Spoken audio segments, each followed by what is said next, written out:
Hi guys, good afternoon. We will discuss about technical writing by defining first this term. So technical writing is a written communication about various technical subjects in sciences, engineering, and technology.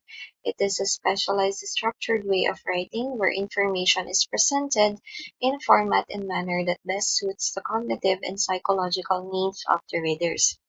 It is ideally characterized by an attitude of impartiality and objectivity for accuracy and precision of information. This type of writing, guys, is different from the types of writing that you had before. It's different from creative writing and it's different from academic writing.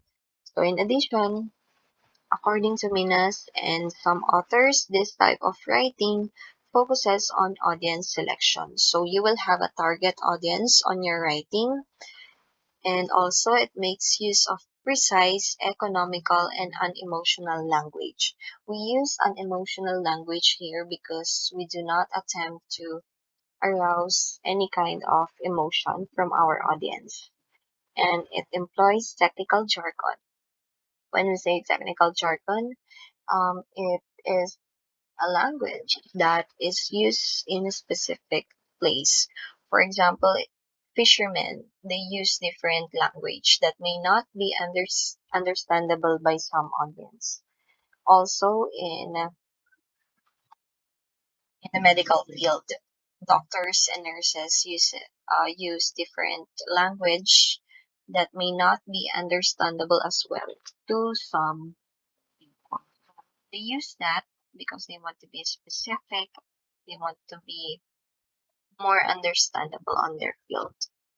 And as an ordinary people, we may not be able to grasp and understand these jargons or words from these professions because it's jargon, okay? It's only specific for these professions. And it uses certain conventional and organizational format because it's not a free format.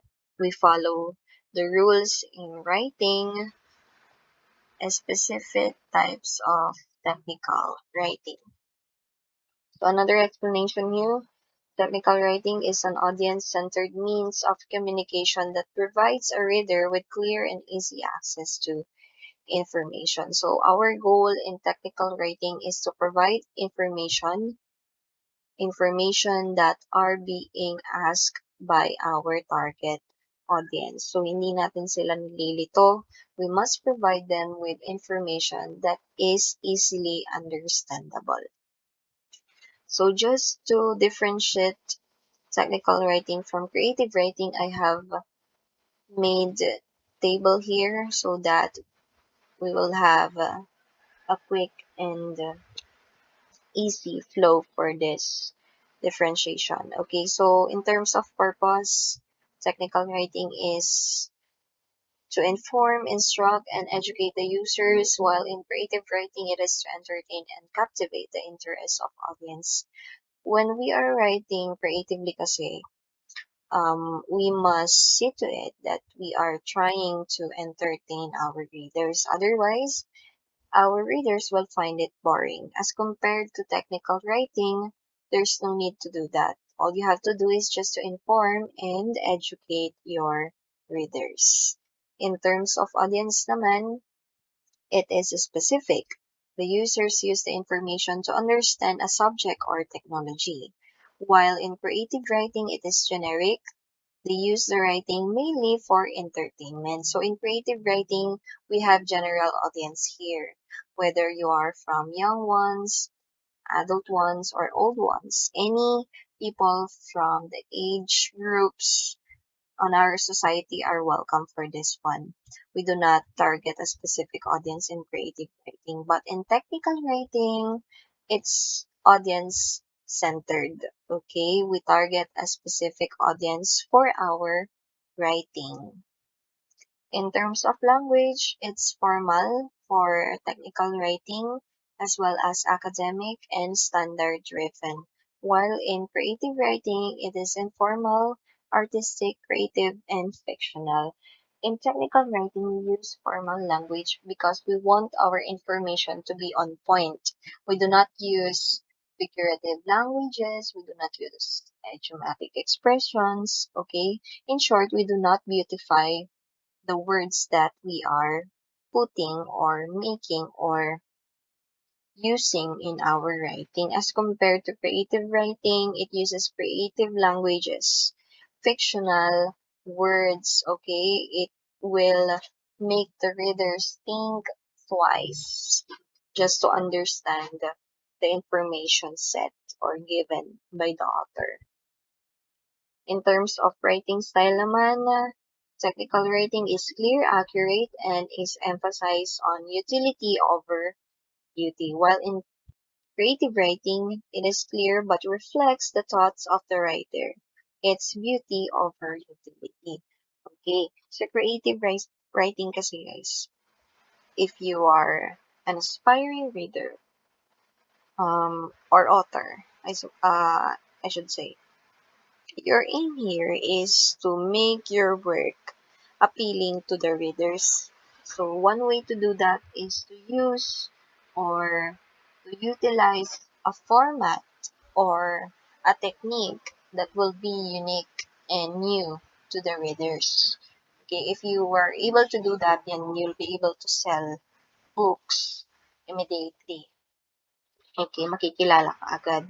But in technical writing, it is clear, accurate, and is emphasized on utility. So, if you are just asked to write about a business letter, then you write a business letter. Hindi ka gagawa ng mga informal letters, hindi ka gagawa or gagamit ng mga salita na hindi naman kailangan sa pagsusulat. Accurate in writing. And also, in order to create a clear information, you have to choose your words properly.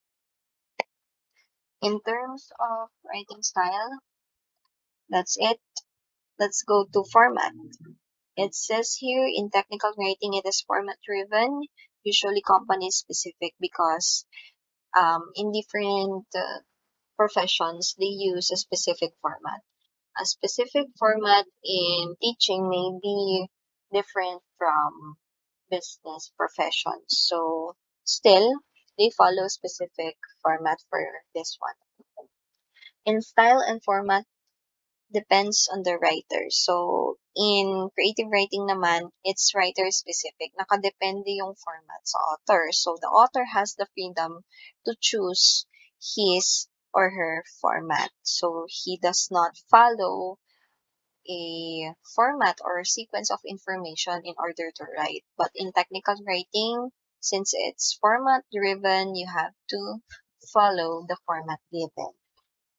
In terms of organization, technical writing is systematical and sequential, and creative writing is arbitrary and may not be systematic. So this is somewhat connected with the format because we do not put the mission on the first on the onset of the writing must be put properly para hindi so you have to put the heading first, then you put one marks, right? So that will make the writing not systematical writing. So in terms of creative writing naman, it's arbitrary. When say arbitrary, it changes. Nakadepende sa author kung papalitan niya. And a format can be used by the author um, religiously or pwede rin namang hindi. Pwede din namang paiba-iba. Nakadepende na yan sa author. Kaya nga hindi rin siya mako-consider na systematic kasi paiba-iba siya. It does not stick to just one format or organization. In terms of graphics, in technical writing, it is used to explain the text as required. So, for example, dun sa research ninyo, you have used a diagram or even a table just to explain the text okay, in your research. In creative writing naman, it is used to make the book more interesting because as a child before, if the book has no drawings, pictures, or colorful and vibrant colors, or any font that is not appealing to our eyes, hindi natin magugustuhan yung book. But there's no need for us to do that in technical writing because the graphics are only used for a specific purpose only, and that is to explain the text. In terms of tone, technical writing is objective, while creative writing is subjective. So it comprises the audience and the format. Kasi in technical writing, we say objective because we have specific target audience.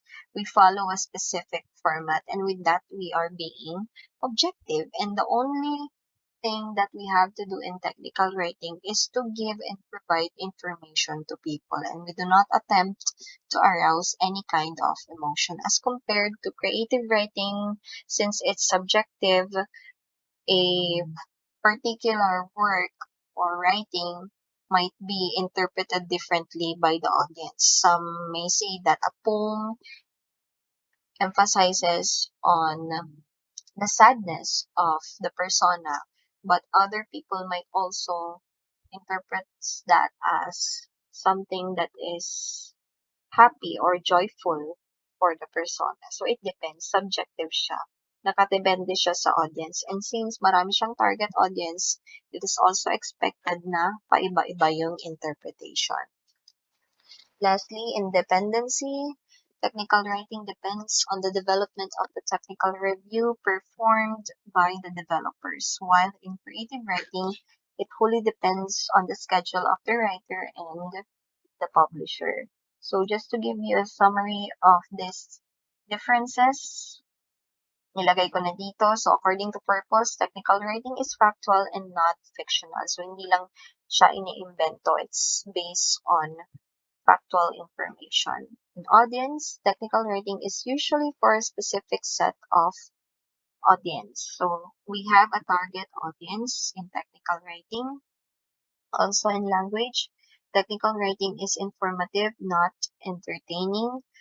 Another, technical writing emphasizes on utility over beauty. In writing style, technical writing is concise and to the point. We are being direct. Technical writing is logical and consistent because we follow a format. Technical writing is a combination, of course, of art and science. In terms of organization, technical writing is systematic, organized, and sequential. And then for the tone of the writing is objective and to the point. So that's for the differences between technical writing and creative writing. Let's have academic writing versus technical writing. So I have again made a table here. So I have retrieved this one from this source, and let's have a quick review on this one. So based on the knowledge, technical writing is saying that you are the expert, while in academic writing, you are still a learner. So in academic writing, one example for this one is during your high school when you were asked before to create an essay. And for an instance, your teacher asks you to answer a question and you're going to write your answer in 3 to 5 sentences. So that's a form of academic writing. You're writing an essay, you're writing a review about a specific topic, like that. So in technical writing, you are considered to be the expert on this one because you must be equipped with the knowledge in writing technically. We say you are the expert here because you know what you're going to do. Unlike in academic writing, since you are still a learner, you are asking for guidance from other people, especially from your teachers. In technical writing, wala ka dapat pagbabasehan, kundi yung sarili mong knowledge.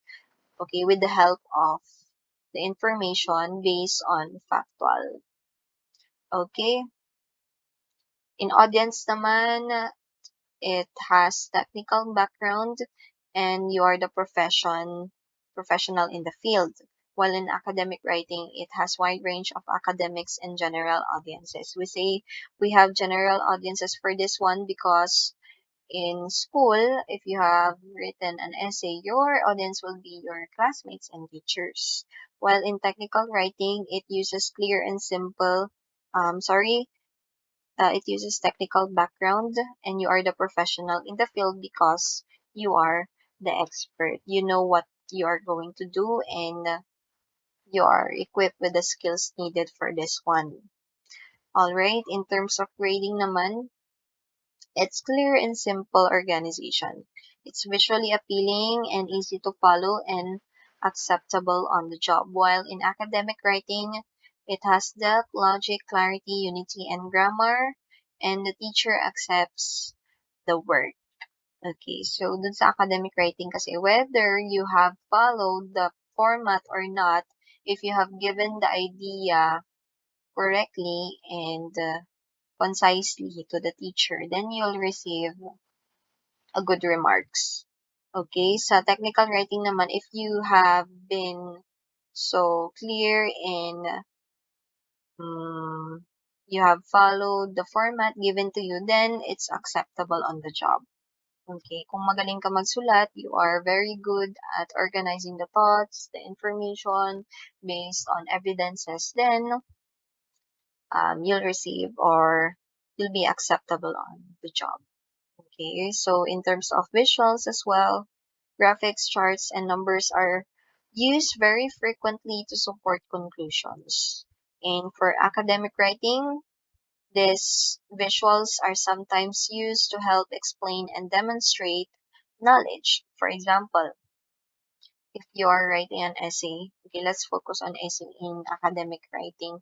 Some instructors or teachers may require you to write a symbol, okay, so that he or she will be able to understand your writing. But in terms of visuals, we use graphics, charts, and numbers to explain our information in our data. Okay, so those are the differences between technical writing and academic writing.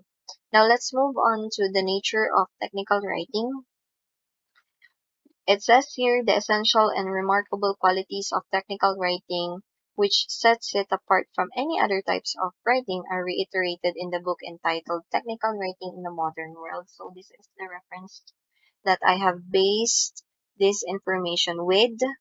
So the authors are Minas et al. So may iba pa siyang kasama sa book na to. So these are the information that may be called technical writing is geared to the general public. We say general public because our target audience will be coming from the public.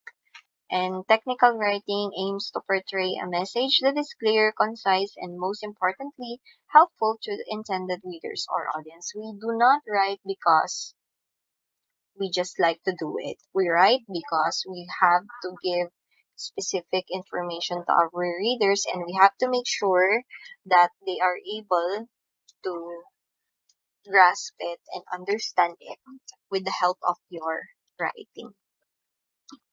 And also, technical writing anticipates and answers any questions or problems that may arise. And also, technical writing makes transformation of complex and technical information into a more easily understood language possible. So, our goal here is to make things easier for our readers. So, if something is somewhat confusing, then we have to make it clear and concise so that we'll be able to provide our audience clear information. So, we are done with defining technical writing and differentiating it with different types of writing. Now we move on to the principles of technical writing. So I have placed here 6 principles: use of good grammar, writing concisely, using the active voice, using positive statements, avoiding long sentences, and punctuating correctly. So let's go.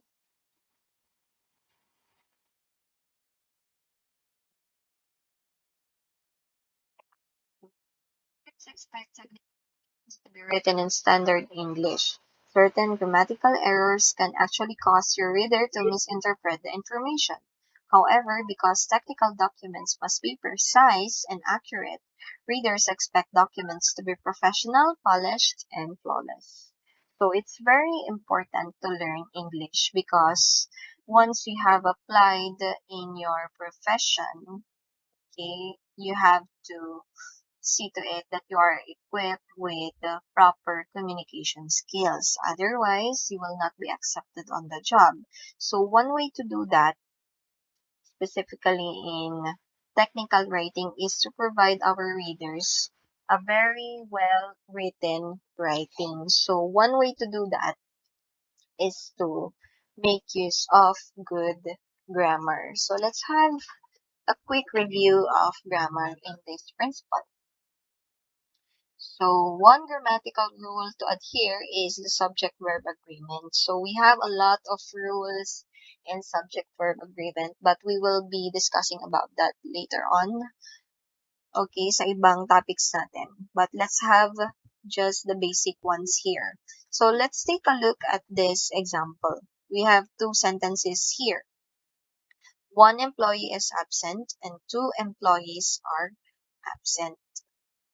So the subject-verb agreement is easy to make because in each sentence, the subject is obvious.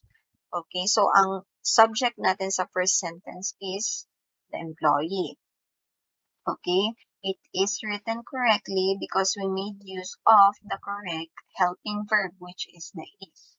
We only have one subject here. We use a singular verb, so we follow the format given. So this sentence is correct because in subject-verb agreement, if we have a single subject, then we make use of the singular verb. If we uses the plural subject in the sentence, then we also make use of the plural verb. So these two sentences here are correct. So yung two employees are absent. This is correct because our subject is in its plural form. So basic lang yan na pagkakaiba. What if you have encountered this sentence? So either of the levers is clearly marked versus either of the levers are clearly marked. So which one is correct? If you have chosen the first sentence as the correct sentence here, then you are correct. Kasi either this word, okay, these pronouns are requiring singular verbs. Okay, either of the levers is clearly marked is the correct sentence. It says here, you must decide if the subject is either or levers. If you selected either as the subject and is as the verb, you made the correct choice. So, aside from either, we made use of either. It depends on the subject. So, ang subject natin dito, levers. So, kahit may S pa yung lever na yan, if we have made use of either, then we use singular verb because either is a pronoun that requires singular verb. So, aside from either, we also have each, either, everybody, everyone, neither, one, anyone, anybody, someone, somebody, no one, nobody, and etc. So, if you have seen this in a sentence, then make sure that the verb is in its singular form. Okay? So, aside from the singular form, we also have the plural form of pronoun. So, these are the both, few, many, several. So, gawin natin siyang sentence. Both of the students are absent. Okay, so which one is correct? Since both is a plural pronoun, so we make use of what? Is it singular or plural? We make use of plural. So, both of the students are absent. Okay, both kasi it signifies that it is in its plural form. The subject is in its plural form. So, we make use of the plural verb. Okay, hope that we are clear with that. That's for the use of good grammar. We will be discussing the wholeness of the subject-verb agreement in the following discussions. So, hindi pa ngayon. Let's just have a basic overview for this one. So, next principle is writing concisely. So, in technical writing, clarity and brevity is your goal. Why take 32 words to express what could be stated in 14 or 15? So, in technical writing, we do not like to be wordy in our writing, but instead, we are being concise. Okay, we try to make words shorter or the idea shorter so that uh, the information will not be taking so long for the audience to read. So what are the things that we need to do to make this writing concise? So sabi niya dito, one of the best ways is to look for multi-word phrases that can be replaced by one or two words. Sometimes kasi we tend to explain an idea using a lot of words without thinking that we can explain that idea using just one or two sentences or words, I should say. So you try to make these phrases into one or two words only. Okay? So let's have a large number of. Think of a word that will be used or that we may be used in expressing a large number of. So when we say a large number of, pwede nating sabihin in shorter word na many, right? A large number of people. O pwede mo namang sabihin na many people. Okay? So aside from that one, prior to that time. So prior means before. Okay, so pwede nating sabihin na before. Another one, in the process of tabulating. Ano yung pwede nating gamitin dito? So, during the process, o ganyan, pwedeng ganun lang yung sabihin mo. And another one, as shown in table 3, pwede nating sabihin na table 3 shows that. Okay, di ba? Mas shorter siya. And also exhibits the ability. Anong pwede nating gamitin dito? Exhibits the ability or has the ability or can. Diba? Exhibits the ability. For example, the student exhibits the ability of running. Pwede na natin sabihin na the student can run. Okay? So, the shorter word for this one can be or may also be can. Meaning, kaya niya. Exhibits the ability. So sometimes we tend to make our sentences longer because our instructor said that, oh, you should be using 500 words. So you tend to use different words that are really unnecessary for your work. But in technical writing, make sure that we are writing on point by making the information shorter. Kasi the longer the information is, the more na malilito ang audience natin. So, ayan. Another way to do that is by defining the unfamiliar. So, sometimes we use abbreviations and we often forget how to write that one in a sentence. So, sabi niya dito, if you must abbreviate, define the term in its first occurrence and put abbreviations in parentheses. So, let's have this one as an example. The Philippine National Police is the armed national police force in the Philippines. So, dito, kailangan, kapag sinabi natin Philippine National Police, instead of, minsan kasi sinusulat natin, ganyan, the PNP lang. So, what if our audience is foreigner? Hindi niya maiintindihan. So, before you do that, make sure that you provide first its meaning before putting the abbreviation. So this one is correctly written. Okay, take note of that. Another one, you must italicize first the occurrence of unfamiliar terms and define them right away.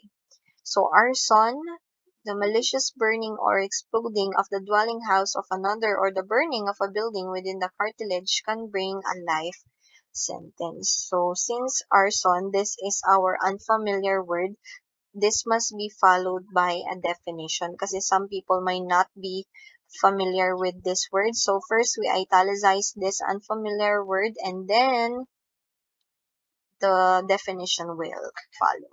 Okay?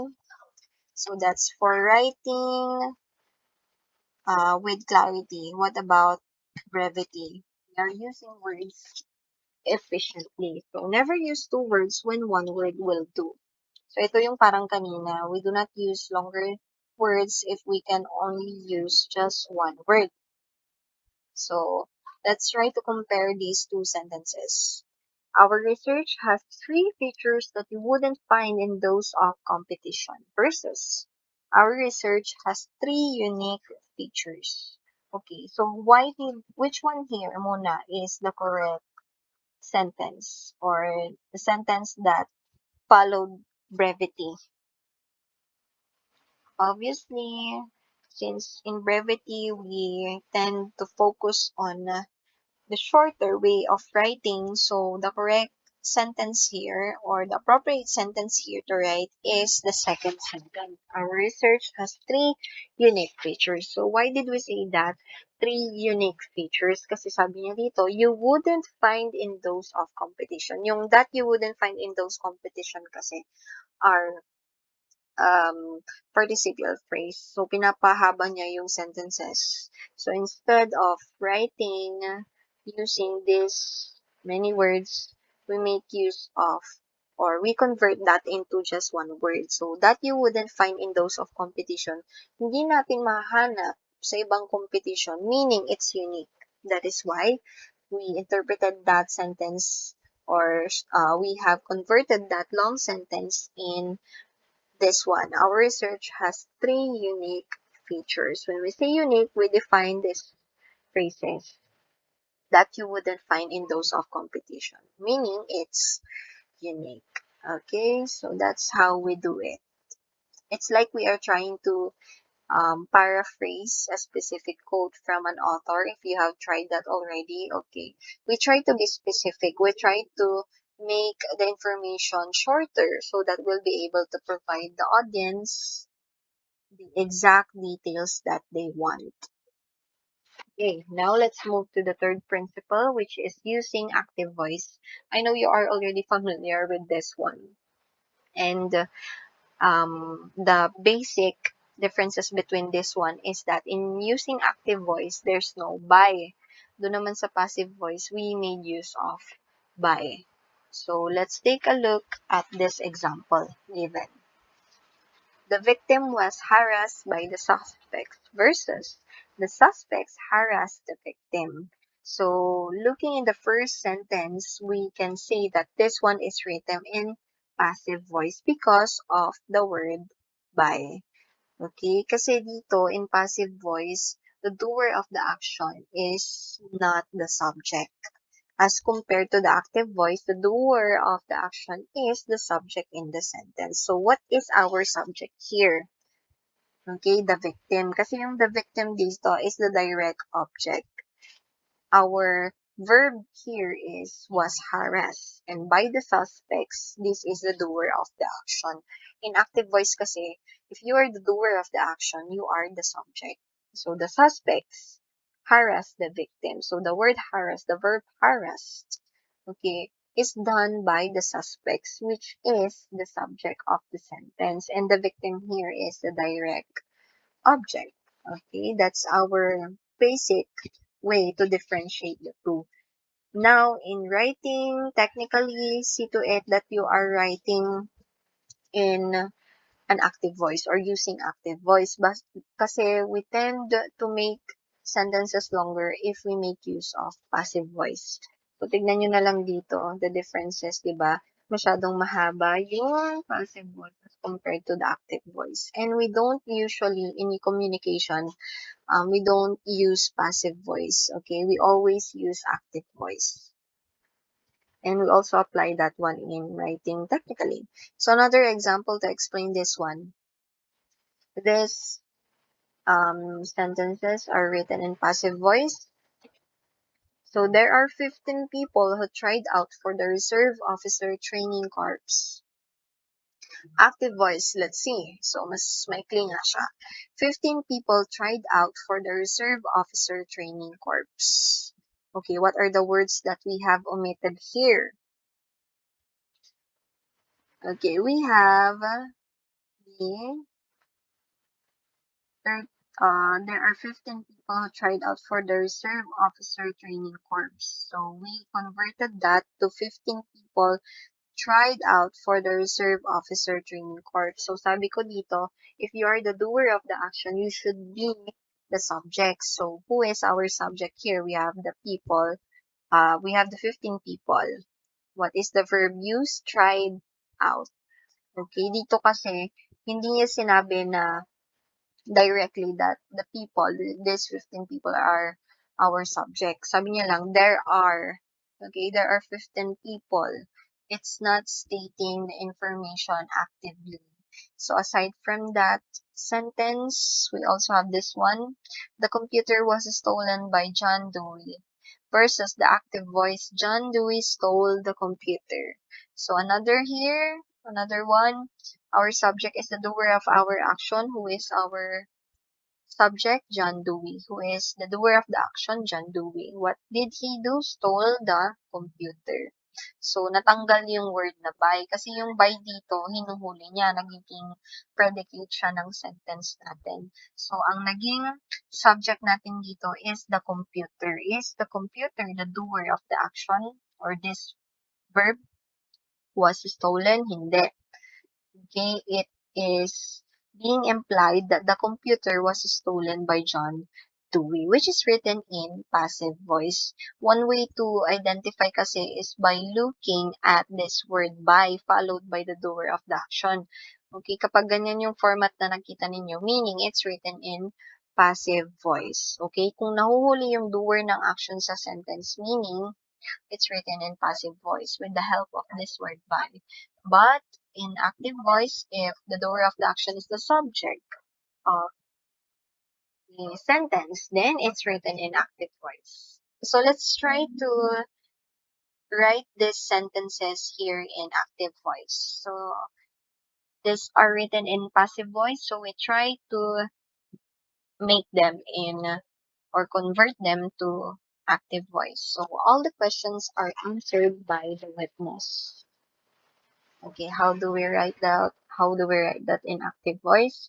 We say the witness answer or the witness answers all the questions. So as you can see, there is a change in the verbs used. Kasi take a look, are answered. We are in the active form. So if we try to convert this one in active voice, we maintain, okay, the tenses. So the witness answers all the questions. Kasi ang subject naman natin ah kaya siya naging singular verb yung answers kasi our subject here is the witness, the doer of the action. As compared to all the questions, ito yung subject niya, kaya kaya ang helping verb natin is are. So when we try to convert this in active voice, the witness, which is the doer of the action, since iisa lang niya, okay, we convert that verb answers. Okay, the witness answers all the questions. Okay, next. Same din lang to sa nauna, magkaiba lang ng verb na nagamit. The video will be uploaded by Jane. Okay, when we say by Jane, Jane is the doer of the action. This is the direct object and this is the verb. So if we try to convert this in active voice, unahin natin ang doer of the action. So Jane. Jane will upload, okay, the video. So nagkaroon na naman ng pagbabago sa word or sa verb na nagamit. Bakit? Kasi our subject here is Jane, not the video. Okay? So Jane will upload the video. So that is the active form of the sentence. Next, Staff hours are calculated by the supervisor on the actual workload. So how are we going to convert this one? Medyo nakakalito siya kasi meron na siyang indirect object. So who is our doer of the subject, doer of the verb here, or our subject? We have the supervisor. Okay? So ano yung ginawa ng supervisor? The supervisor calculates staff hours on the actual workload. Okay? Yung staff hours ang in there.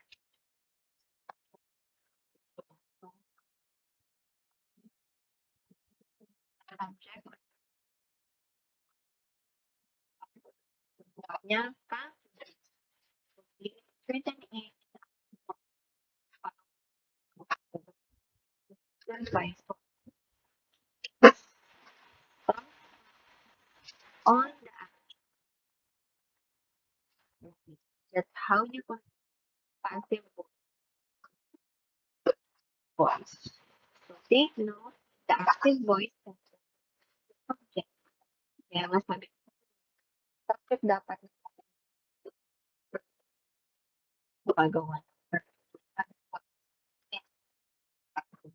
So in the passive voice, something is done to the subject. So take a look at this sentence. Yung all the questions are answered by the witness. So all the questions here is our subject, but it's not the doer of the verb. We try to convert that one. The witness answers all the questions. So in here, the subject asks. Hindi yung all the questions ang gumagawa, kundi siya ang doer ng verb mo. To differentiate active voice and passive voice. So, sana nakuha niyo siya. Okay? So, let's have another principle. The fourth one, we have using positive. Okay. Spelling positive statement. Alright. So, technical writers should word instructions as positive statements whenever possible. Phrase comments in a positive manner. So, let's try to compare these two sentences. The one written in negative and the one in positive. So in negative, sabi niya, do not close the window versus leave the window open. So there is actually a difference with these sentences because when we encounter or read the word not, it usually signifies negativity. Okay? This is the same with this one. It has the same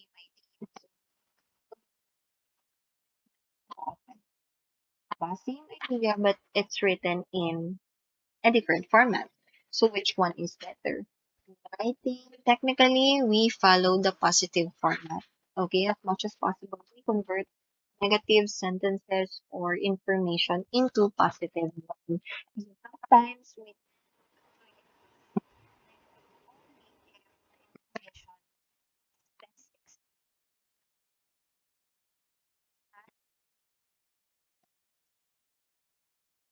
exception. It's when a negative statement is clear.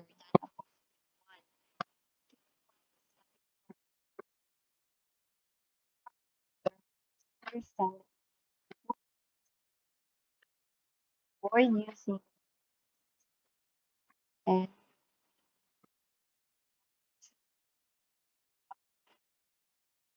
easier for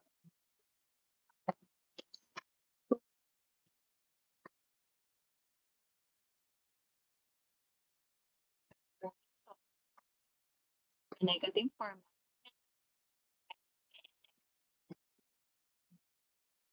Hindi naman siya sa positive, then we stick into that. Next, we have avoiding long sentences. It is related to the third principle. If I can say that, we have to avoid long sentences. And we do that avoid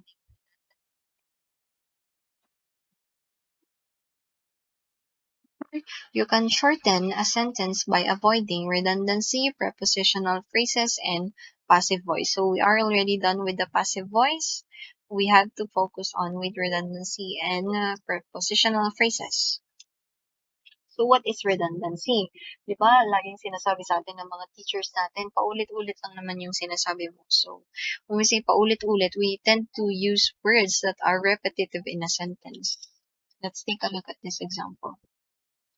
The used truck will cost the sum of 1 million pesos versus the used truck will cost 1 million pesos. So which sentence from above is redundant? Okay. You are right when you have chosen the second one as the correct sentence and the first sentence as the redundant. Why did we say that the first sentence is redundant? Because of this word, set of words, will cause the sum of.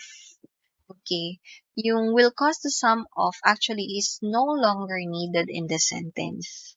We can make that one shorter by removing this one. So instead of writing this long, we tend or we must write it in this format. The used truck will cost 1 million pesos. So wag mo nang idagdag yung the sum of kasi pareho lang siya sa will cost. Okay? So that's how you avoid redundancy. You have to be wise in choosing your words. Okay, ito, may isa pang example.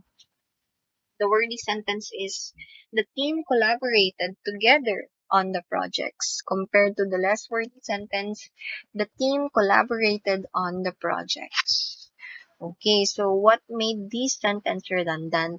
Ito, nandito na siya. Obviously, because of the word together. When we say collaborated kasi guys, we are doing things all together. So, there's no need for us to put the word together kasi together, nandun na din siya sa word na collaborated. So, we write that one in a less wordy sentence. The team collaborated on the projects. As simple as that. Okay. Next, we have to proceed with avoiding prepositional phrases. So what are these prepositional phrases? Try to recall your prepositions. We have across, under, in, on, at, and so on. So those sentences or phrases beginning with those words are considered prepositional phrases, and we do not need that in technical writing. So how do we avoid that one? Let's have these examples.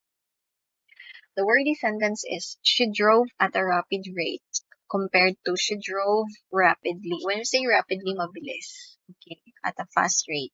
So there's no need for us to use this prepositional phrase at a rapid rate because we can simply convert that into this one word, okay? Or yung adverb natin. When we say adverb, this is how you explain an action, okay? So, di ba, the same idea, but we try or we will go to the shorter one and the concise one. So, she drove rapidly. Mabilis siyang nagpatakbo. Same lang din ang idea dito sa first sentence. She drove at a rapid rate. So, this one here is the prepositional phrase. We convert that one into adverb since we are describing the verb. Mabilis. Okay, rapidly. So, tanggalin niyo na itong preposition. Palitan niyo siya ng adverb. Next sentence. I will see you in the near future. Okay, in the near future is our preposition phrase. We do not accept that in technical writing. Instead, we write that into a shorter one. So, I will see you soon. Soon means in the near future. Okay, so there's no need for us to write 4 words when we can write it in, right? So, in doing that, we also achieve brevity and clarity. So, make sure that you avoid using prepositional phrases. Unless you are trying to emphasize a direction, I think this will be needed. But if you are just writing an information that does not need directions, then we avoid prepositional phrases. Okay? So we're down to the last principle, which is using standard punctuation. This is the common problem that I have encountered from my students before. They tend to write very long sentences without writing or without putting a comma or period. So, medyo hinihingal ako minsan kahit binabasa ko lang. So, in writing, technically, we also have to um, observe proper punctuations in writing. So, it's essential to decide where to place your commas, colons, and semicolons when using quotation marks. Commas and periods always go inside the closing quotation mark. So, this is let's be particular. If you are asked to write the statements of the witnesses, di ba, you have to put the exact words that they say. And we use that or we write that using the quotation marks, yung dalawa sa taas. So that signifies the exact words of the person. So let's take a look at the examples. Kapag commas and periods daw, it always go inside the closing quotation mark. So tingnan natin dito. Most companies adopt the belief, comma, open and close parentheses. The customer is always right. Okay. So are we right in writing this sentence? Did we write this one correctly? Yes, because the commas. Okay. The comma here, no, we made use of this period. Ito, yung period nasa loob ng quotation mark. Okay, kapag gumagamit kayo ng quotation marks, make sure that the commas and periods are inside. Okay, so tama tayo ng ginawa dito. The customer is always right, period. Tapos, yung quotation marks na natin. Okay, hindi natin nilalagay yung period dito sa labas. Okay, hindi siya ganyan. Nasa loob siya. Ganyan. So, pag gumagamit kayo ng quotation marks, make sure na nasa loob yung period or yung comma. Nandito pa, meron pang isa dito. Not guilty, the defendant pleaded. Okay, so, where is the comma? It's inside the quotation marks. Okay, hindi natin, meron kasing iba nilalagay nila dito. Ganyan. So, mali siya. Dapat nandito siya sa loob. And the quotation marks are outside of the comma. So, make sure that commas and periods are written inside the quotation marks. If you are doing this technical writing, di ba? Napakadaming rules to consider. Nandyan yung grammar, nandyan yung punctuations, nandyan yung brevity and clarity, di ba? Parang ang hirap. So, these are the things that we have to observe pa rin in writing. So, ayan, commas and periods, we're done with that. Let's move on naman to semicolons and colons. So, it says here, semicolons and colons are always placed outside the quotation marks. So, kung ang commas and periods, dapat nasa loob siya ng quotation marks. Ang semicolons naman and colons, okay, ito, semicolon and colons are written outside of the quotation mark. So, madali lang siyang tandaan, di ba? Kapag commas and periods, sa loob siya ng quotation mark. Kapag semicolons naman and colons, doon siya sa labas. So, let's take a look at this example. Look in the manual under list of complaints. The directions are very clear. So we made use of the semicolon. Okay, did we write it inside the quotation marks? No. We write it outside of the quotation marks. And did you know that this semicolon can also be used, okay, as an alternative to conjunctions? Meron kasi yung iba, they use this one, itong semicolon, to connect the first idea to the second one. Okay? So, look in the manual under the list of complaints, the directions are very clear. So, where is our semicolon? It's outside of the quotation marks. Next. These actors can deliver box office hits. Tom Hanks, Tom Cruise, and Johnny Depp. We usually use colon when we are trying to list down names or any particular things, okay, before the first idea. So our first idea here is these actors can deliver box office hits. So who are these actors? Tom Hanks, Tom Cruise, and Johnny Depp. Did we put the colon outside of the quotation marks? Yes. Okay, ganun lang siya. So when we are using quotation marks in our writing, make sure that this colon and semicolons are placed outside of the quotation marks. Okay, ulitin natin. Commas and periods, sa loob siya ng quotation marks. Yung semicolons naman and colons are placed outside of the quotation marks.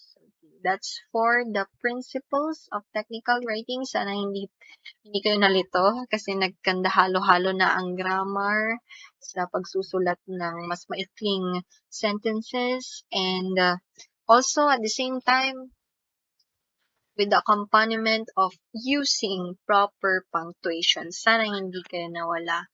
And of course, we have the history of technical writing. We are no longer focusing on this one. You try to just read it on your handout.